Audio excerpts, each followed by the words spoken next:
Avraham tent. So quickly, I'll tell you a story. This is my children's book. This is Jewish Heroes, a really interesting book. Let's see. And I definitely, those of you who've got children, the best thing for education, Tanakh education, you take to buy one of these books with Tanakh stories and just read them. Okay, so you won't read the whole story here, but here's a story, bedtime story. Okay, and it's called In Avraham's Tent.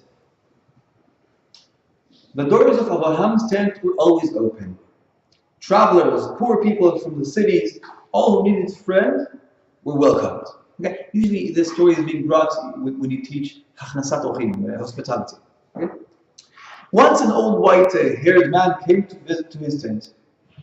Avraham served him milk and cheese and flat round cakes of bread, Lassar baked. After the man had eaten, he thanked Avraham for his kindness. That's why I'm bringing this story here. He thanked Avraham for his kindness, right? He received hospitality, he received accommodation, some food, some resting place, water, whatever, in the desert. So he thanked Avraham for his kindness. Gratitude is a very basic thing. Everyone should do that. Avraham said, as he always did, do not thank me. It is God who gives us our food. Let us give thanks to Hashem. Okay? But Oman refused, Rivka does not mind, blah, blah, blah, blah, blah. Never mind.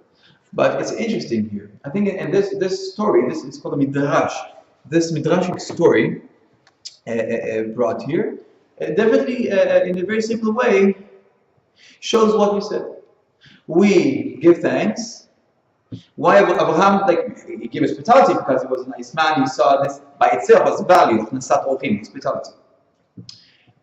But he added to it another benefit, another teaching.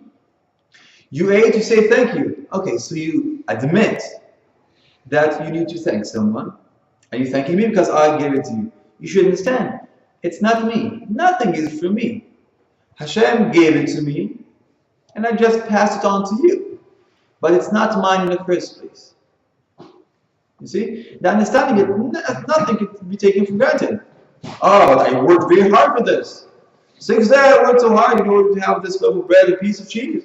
And it's my money. I went to a grocery store, I bought it, I made it. Yes, but who gave you the power to work, to go, to buy, even to give, even to serve it to me? Who gave you all who maintained your strength to do so? Okay, so very nice story. We're moving on to the next subject. Any questions? About gratitude. About modernity. Okay.